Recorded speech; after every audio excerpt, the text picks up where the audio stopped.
मैं उन लोगों के लिए तो कुछ कह नहीं सकता हूं कि जिनका राजनीतिक कारणों से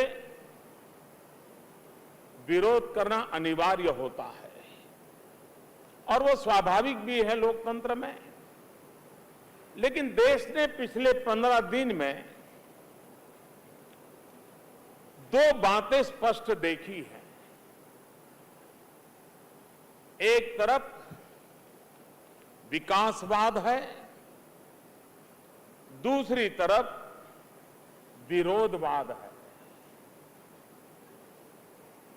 और विकासवाद और विरोधवाद के बीच में ये जनता जनार्दन दूध का दूध और पानी का पानी करके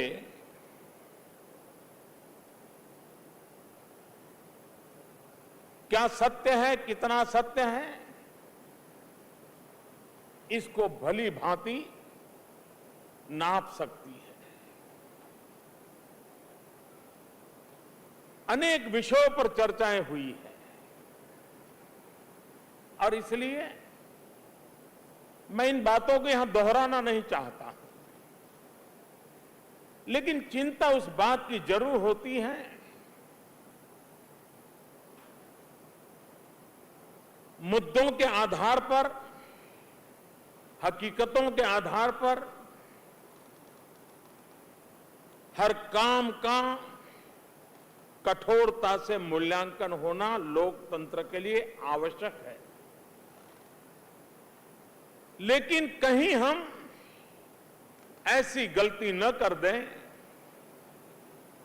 जो देश को बिना कारण निराशा की गर्त में धकेलने का प्रयास करती है। कहीं कहीं पर यह बातें नजर आती है जिसमें हकीकतों का आधार नहीं होता है, लेकिन उस पर इस प्रकार की स्थितियां सवार हो जाएं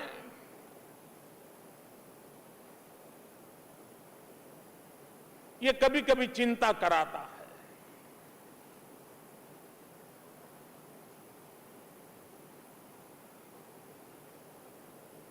सरकार के काम का लेखा जोखा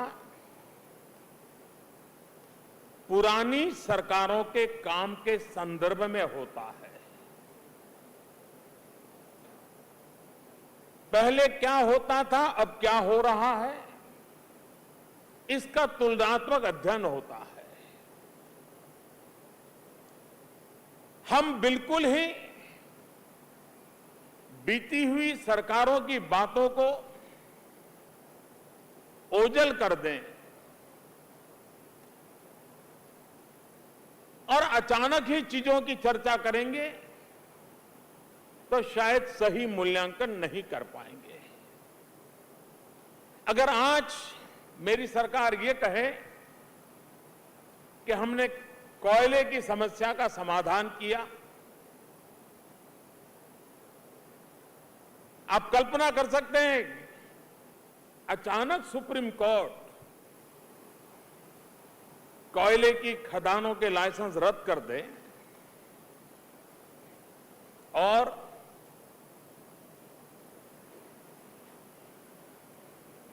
बिजली के कारखानों में कोयले का संकट पैदा हो जाए और ऐसी विकट स्थिति में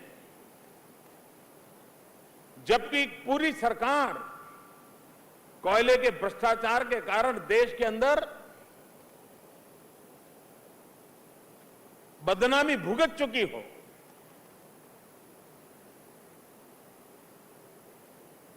दो साल पहले कोई अखबार, कोई दिन, कोई टीवी, कोई चैनल, कोई चर्चा, कोई भाषण इन भयंकर भ्रष्टाचारों से अछूता नहीं था। लेकिन आज अगर मैं ये कहूं कि ऑक्शन किया, ट्रांसपेरेंट वे में किया, अब तक इस पर कोई सवालिया निशान नहीं लगा है, देश के खजाने में लाखों करोड़ों रुपया आना तय हो चुका है, राज्यों के खजाने में भी पैसा जा रहा है, इतना ही नहीं, जहां कोयले की खदान है वहां हमारा ज्यादातर आदिवासी समाज के लोग रहते हैं, उनके कल्याण के लिए उसमें से फंड निकलने वाला है।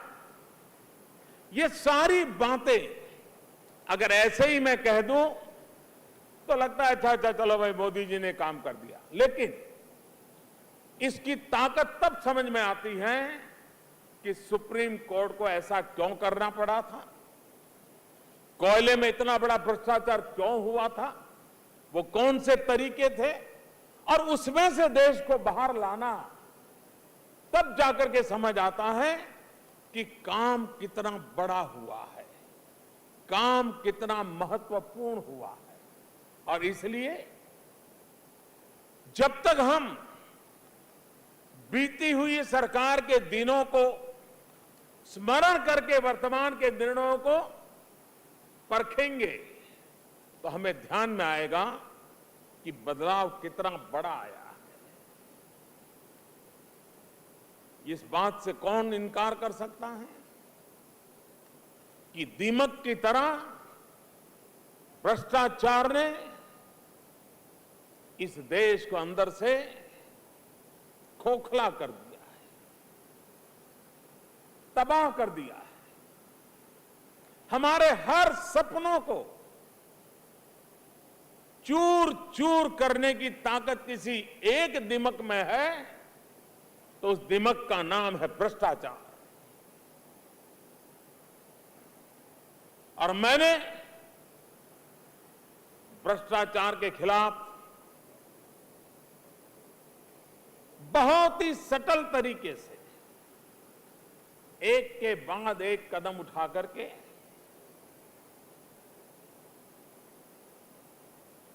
हिंदुस्तान के जन मन को आंदोलित करने वाला इस इश्यू को स्पर्श करने का प्रामाणिक प्रयास किया है।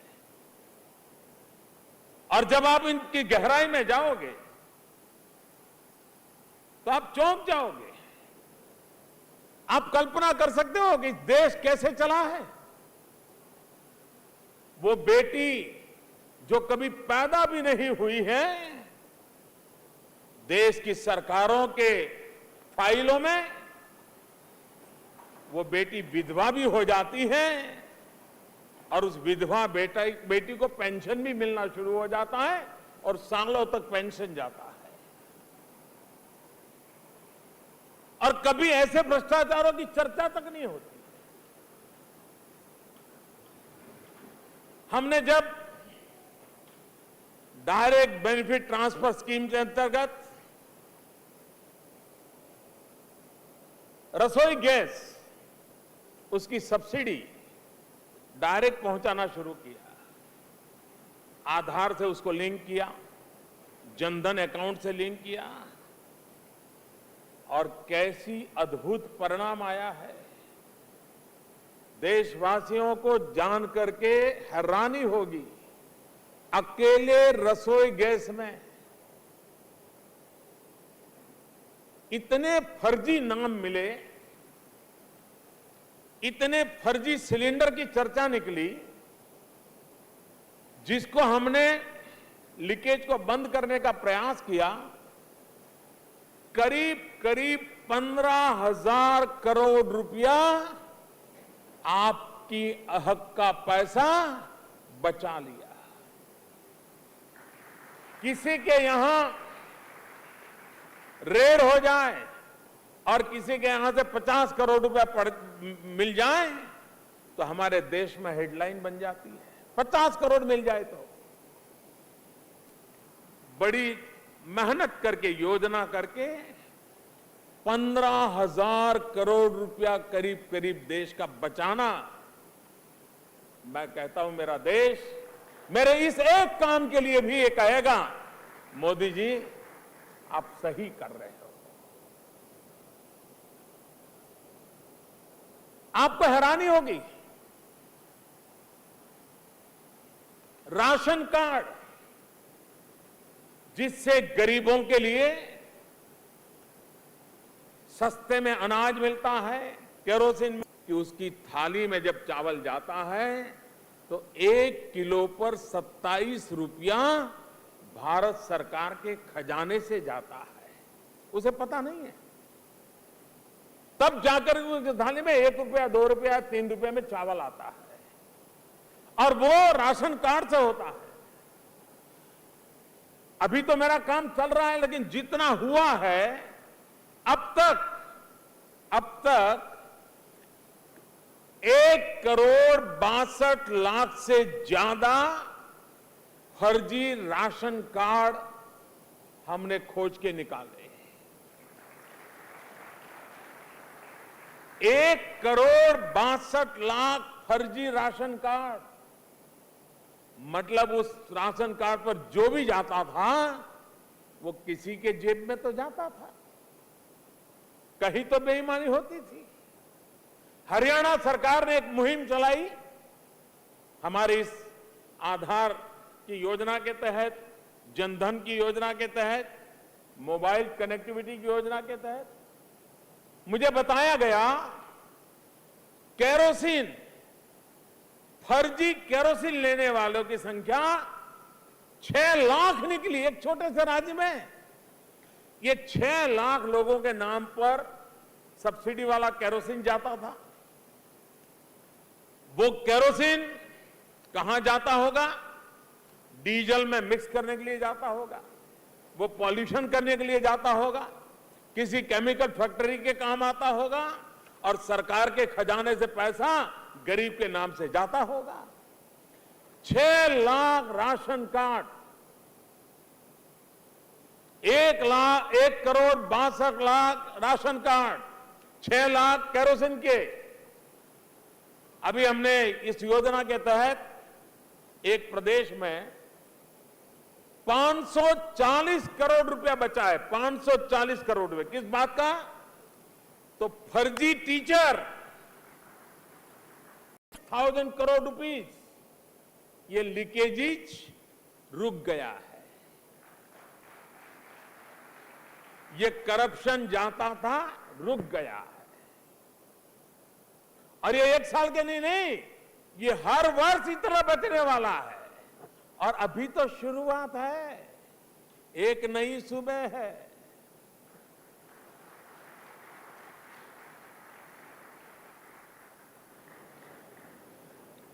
कुछ लोग कहते हैं कि मोदी जी आप इतनी मेहनत करते हो, इतना काम करते हो, आपका इतना विरोध क्यों होता है? रोज आपके खिलाफ इतना तूफान क्यों चलता रहता है? आप अपना कोई कम्युनिकेशन स्ट्रेटेजी ठीक बनाओ, आप मीडिया से कुछ बात करने का कुछ करो। मुझे बहुत लोग समझाते हैं। अब उनको मैं कैसे समझाऊं कि भाई, जिन लोगों की जेब में 36,000 करोड़ रुपया जाता था, जो मोदी ने बंद करवा दिया, तो मोदी गाली नहीं खाएगा तो क्या खाएगा?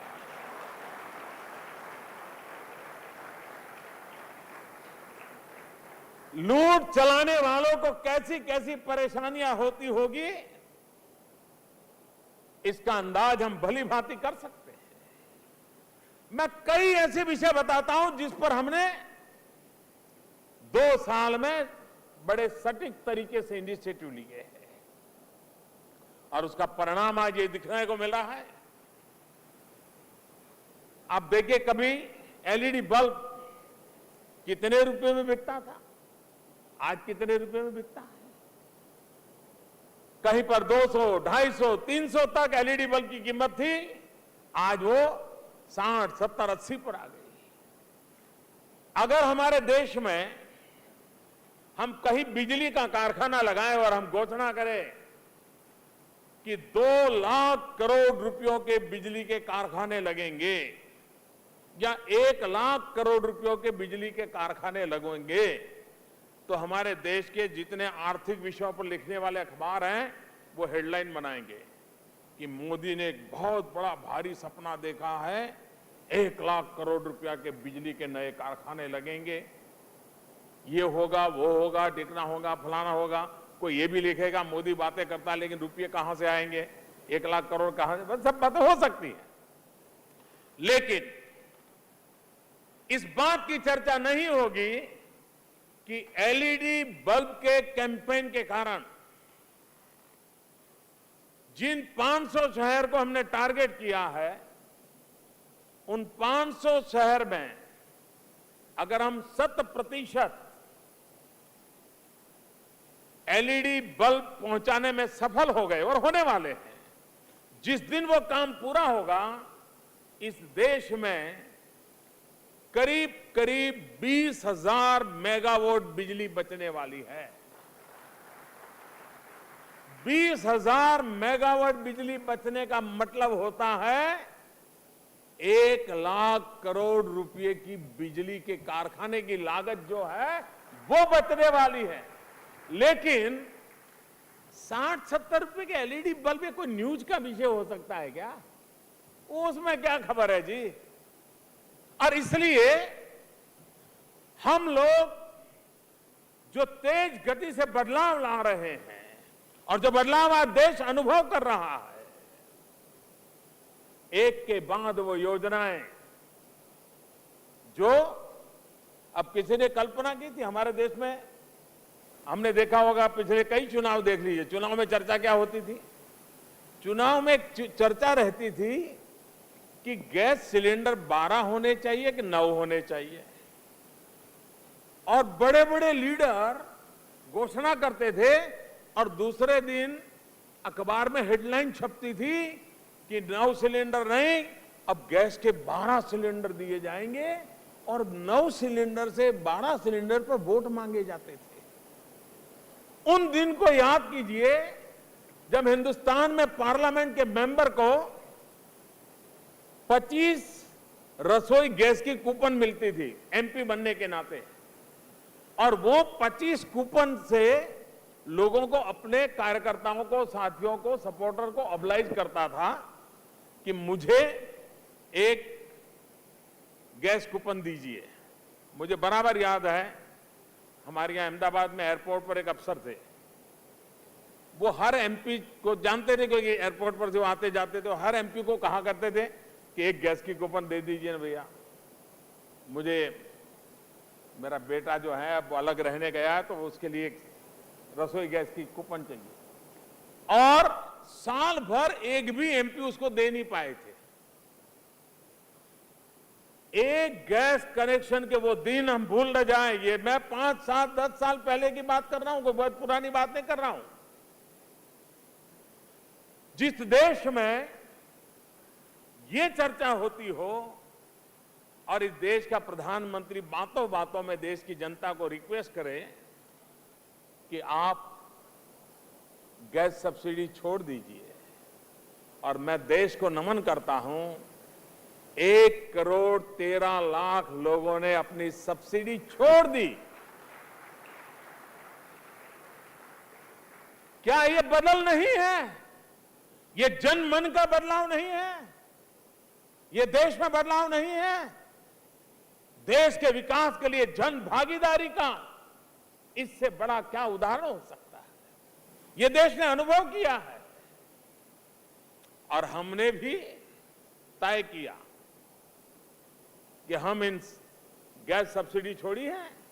गरीब के घर में जो मां लकड़ी का चूल्हा जलाती है और दिन भर खाना पकाने के कारण करीब करीब 400 सिगरेट का धुआं उसके शरीर में जाता है, 400 सिगरेट जितना धुआं, उस मां की चिंता कौन करेगा?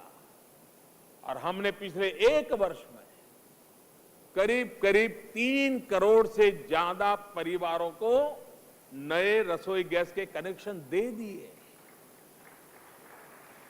आजाद हिंदुस्तान में 1 साल में इतना बड़ा काम कभी नहीं हुआ है, और हमने ठान ली है कि आने वाले 3 साल में 5 करोड़ परिवार जिनके पास आज रसोई गैस नहीं है, उनको हम पहुंचाएंगे, क्योंकि वो गरीब परिवार है। मध्यम वर्ग तक तो रसोई गैस पहुंचा है, निम्न मध्यम वर्ग तक नहीं पहुंचा है, गरीब के घर नहीं पहुंचा, झोपड़ी का तो सवाल नहीं है। लेकिन हमने बीड़ा उठाया है। ये कैसे संभव हो रहा है? ये तब समझ में आएगा कि 9 सिलेंडर 12 सिलेंडर के लिए झगड़े होते थे। ये तब समझ आएगा कि एक पार्लियामेंट का मेंबर 25 गैस सब्सिडी की कूपन के कारण गर्व अनुभव करता था किसी को रसोई गैस देने का। उस दिनों के सामने 5 करोड़ गैस कनेक्शन, ये बदलाव है। और इसलिए स्केल देखें, क्वांटम देखें, स्पीड देखें, टारगेटेड ग्रुप देखें, तो आपको ध्यान में आएगा कि गरीबों के कल्याण के लिए, गरीबों की भलाई के लिए एक के बाद एक कदम उठाए।